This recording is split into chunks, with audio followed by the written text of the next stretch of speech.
Instituto de Filosofia e Ciências Humanas, juntamente com o Departamento de Medicina da Unicamp, promoveram um congresso sobre o ritual da ayahuasca.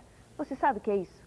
Quem está aqui para explicar são os antropólogos Beatriz Caiubi Labate e Vladimir Sena Araújo. Vladimir, aproveitando a nossa pergunta inicial, o que é ayahuasca?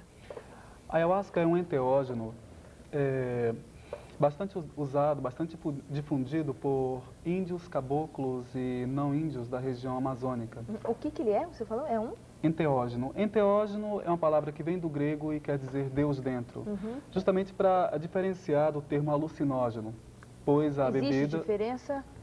Sim, no sentido de que a ayahuasca ela é utilizada dentro de rituais e não propriamente como outros alucinógenos que são usados por conta própria. A ayahuasca é usada no Santo Daime também e na barquinha? A ayahuasca ela é utilizada em 3 linhas doutrinárias da região amazônica.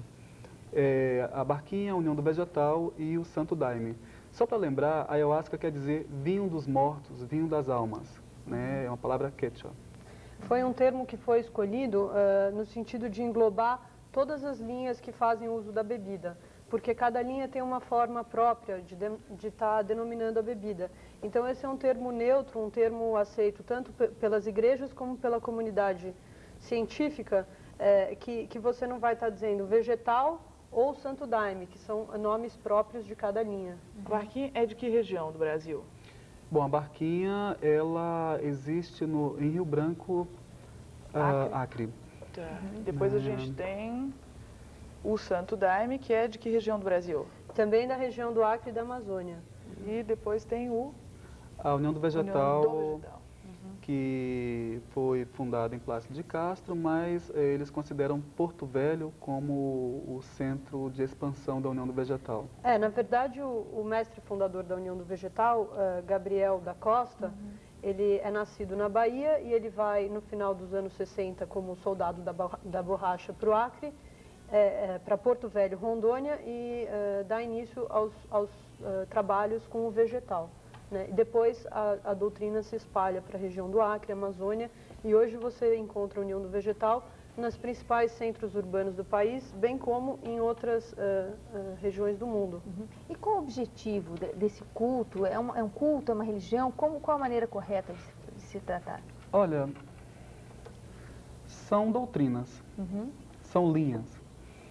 E os trabalhos são os mais variados possíveis, tendo em vista que foram 3 pessoas que fundaram essas 3 linhas. Então, obviamente, você tem trabalhos super diferentes uns do outro e uma filosofia diferente de cada um desses centros, né? Mas, basicamente, Vladimir, qual a filosofia, qual o propósito, qual o objetivo do Santo Daime?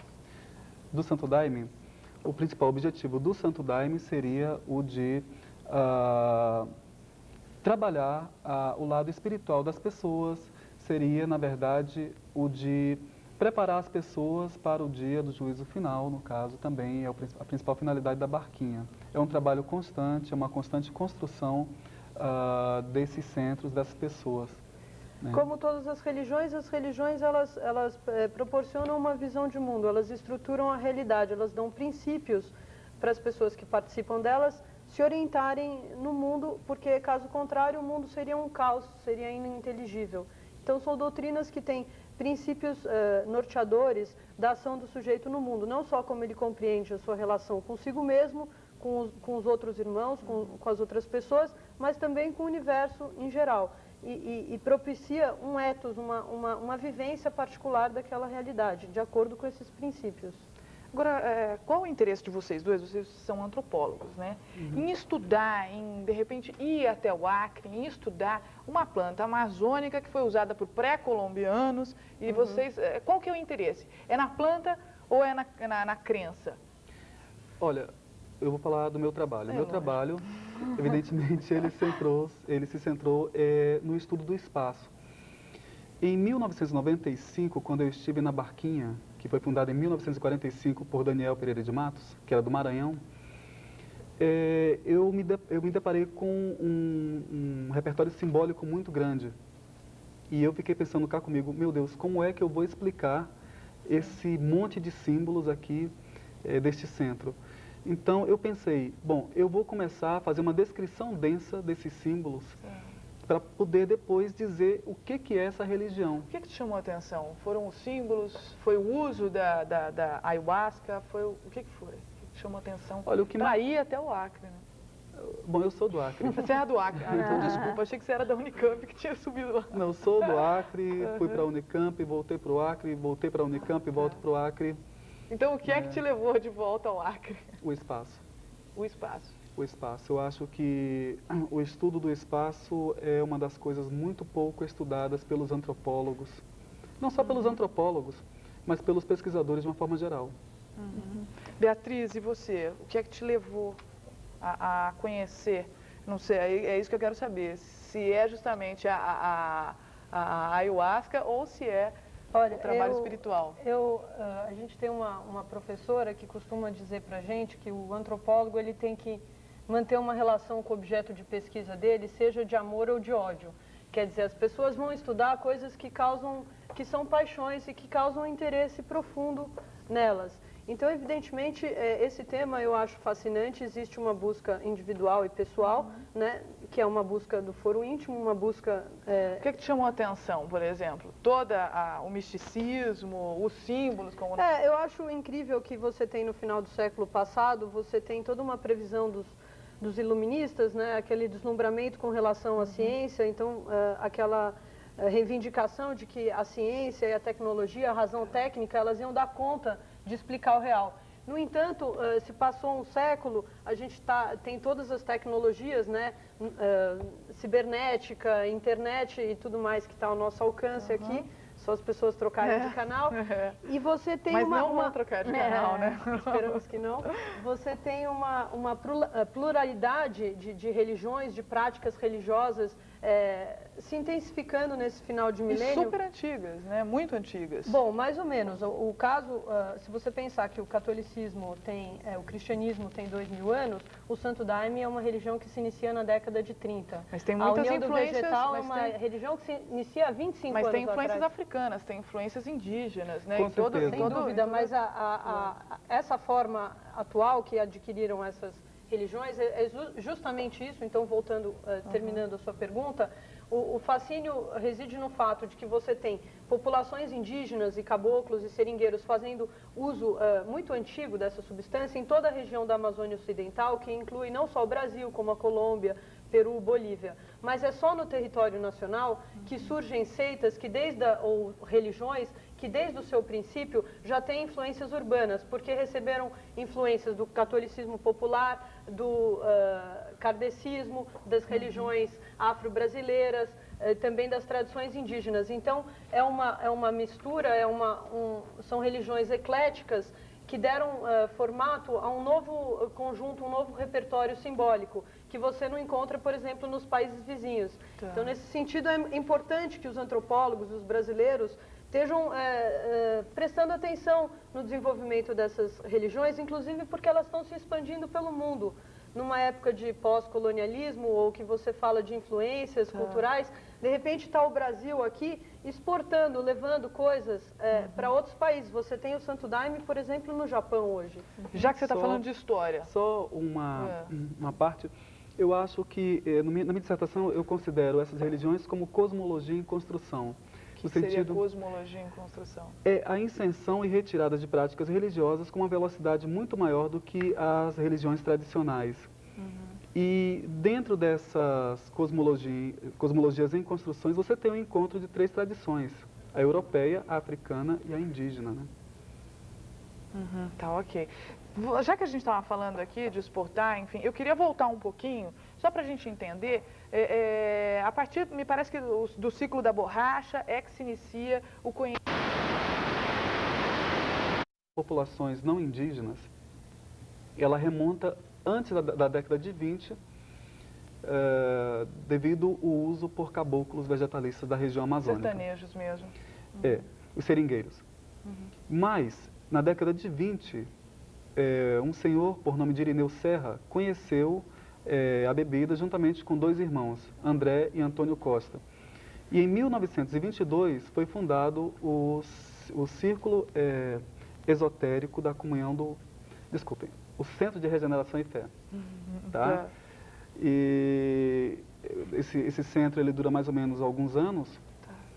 E somente em 30 é que vai ser fundado realmente o Santo Daime, historicamente falando. Agora, Vladimir e Beatriz, como que é esse ritual? Como que é essa prática? De que forma que é? Parece que tem algumas... precisa se fazer dietas de abstinência? Eu gostaria que vocês contassem. Depende da linha. Cada linha desenvolve o seu próprio trabalho, né? A linha da barquinha, ela tem diversos tipos de trabalho e ela tem um ritual dentro da igreja e um ritual fora da igreja, que seria o bailado. A linha do Santo Daime, ela realiza também rituais de concentração que tem influência do espiritismo, né? Rituais em volta da mesa, que tem influências também de elementos orientais, né? De concentração, e também realiza outros tipos de trabalhos espirituais, que são os trabalhos com bailado, que podem durar até 12 horas de duração e acompanham o calendário cristão. Então você tem, por exemplo, o dia de São Pedro, o dia de Santo Antônio, o Natal. São festividades do calendário oficial. E o trabalho da União do Vegetal já tem a sua própria especificidade e são trabalhos que não existe o bailado e os cânticos, não são entoados cânticos, são entoados sim chamadas, que são entoadas pelos dirigentes, pelos mestres condutores da cerimônia. Mas então, todos tomam chá? Sempre. Isso é uma característica porque o chá é considerado um elemento central nesse sentido da busca espiritual, como um mestre ensinador, como trazendo conhecimentos e ensinos para as pessoas que usam dele dentro desse esquema ritual. Vladimir, que eu queria saber uma coisa. Eles dizem que o Santo Daime, enfim, que esse vegetal, você fazendo esse chá, você amplificaria a sua consciência e espiritualidade, maneira de amplificar. Mas até que ponto o ser humano necessita amplificar sua consciência e sua espiritualidade através de um chá? Você não necessariamente podia se voltar e podia amplificar sua consciência buscando você mesmo, quieto, enfim. Até que ponto a gente necessita de um chá?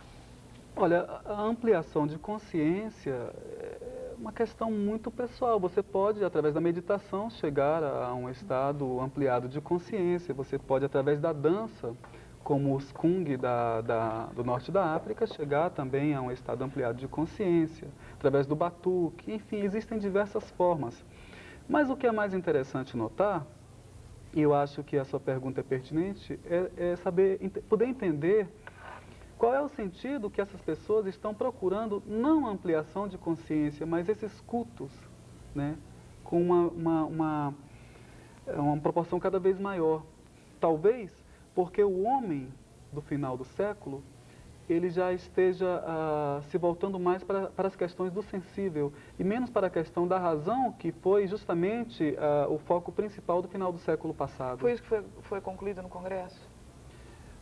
Um dos pontos. Eu acho que o Congresso ele serviu para a troca de experiências, para focalizar alguns temas, como inclusive a questão da legalidade da ayahuasca, que ainda é uma coisa bastante discutida, né, tendo em vista que a ayahuasca, ou os cultos que fazem o uso da ayahuasca, eles vivem apenas de pareceres e não de uma lei definitiva do Congresso Nacional, que insiste em deixar essa discussão... Dentro só dos rituais religiosos, né? O Conselho Federal deixa só dentro dos rituais religiosos. Exatamente. Tanto é que o nome do congresso é Primeiro Cura, Congresso sobre o Uso Ritual da Ayahuasca. Menores de 18 anos também podem fazer uso desse chá?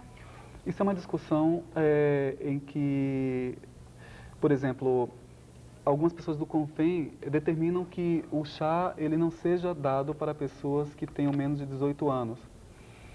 Mas, segundo o Bernardo Sá, do CONFEM, é perfeitamente legítimo que uma criança tome o chá, tendo em vista que os seus pais façam parte da doutrina. Quer dizer, ele considera essa questão uma questão de familiar. direito privado e não de direito público. E essa foi justamente uma das palestras do Congresso, porque é uma das preocupações recorrentes, tanto na mídia como na academia. Os médicos falam que não há problema. Existem diversas pesquisas sobre o uso ritual da ayahuasca e uma das mesas do Congresso foi justamente uma mesa que contemplava as pesquisas dos médicos e dos psiquiatras, Por exemplo, você tem um estudo do começo da década de 90, onde diversos pesquisadores norte-americanos fizeram em conjunto com a União do Vegetal, em colaboração, que a União do Vegetal tem uma parte de um centro de estudos médicos científicos muito organizado, muito desenvolvido, que tem pesquisadores, tem médicos, inclusive eles promovem congressos internacionais, fizeram um no Rio de Janeiro, onde esses resultados são apresentados.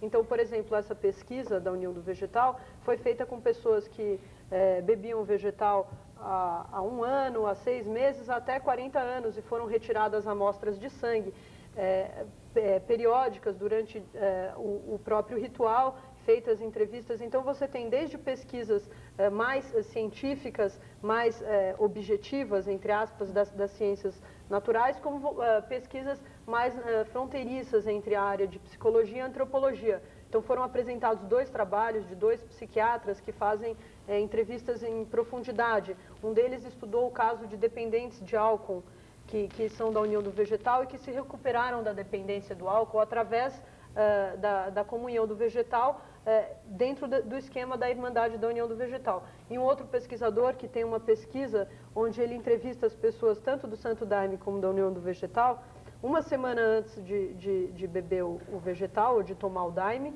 1 semana depois. E ele apresentou um balanço através do estudo de 30 casos, onde ele mostra que grande maioria dessas pessoas tiveram um proveito positivo da experiência, no sentido de estar repensando coisas do cotidiano, trabalhando a relação familiar, tentando ver os seus aspectos profissionais.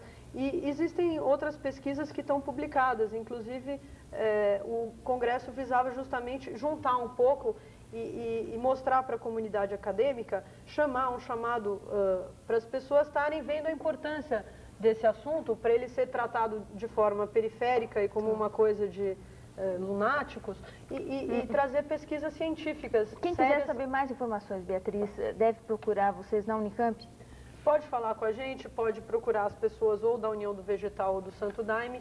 E existe dentro do Departamento de Antropologia algumas pessoas que estão trabalhando com esse tema, né? O Vladimir acabou de defender uma tese, agora na semana passada, anterior ao Congresso, a primeira tese sobre a barquinha produzida no âmbito da antropologia. Você está na pós também, né? Eu sou da pós-graduação. Tá certo. Então, ok. Beatriz, Vladimir, o nosso tempo está super esgotado. Eu peço até desculpa para vocês que a gente teria condições de falar muito mais. E a gente espera até que a ciência e a tecnologia encontram aí as melhores maneiras de se usar os produtos dos índios, né? Até a próxima. Com certeza. Até a próxima. Obrigada. No próximo bloco, você vai conhecer o espetáculo de clown Cravo, Lírio e Rosa, com os atores Carlos Simeone e Ricardo Cussetti. Nós voltamos já.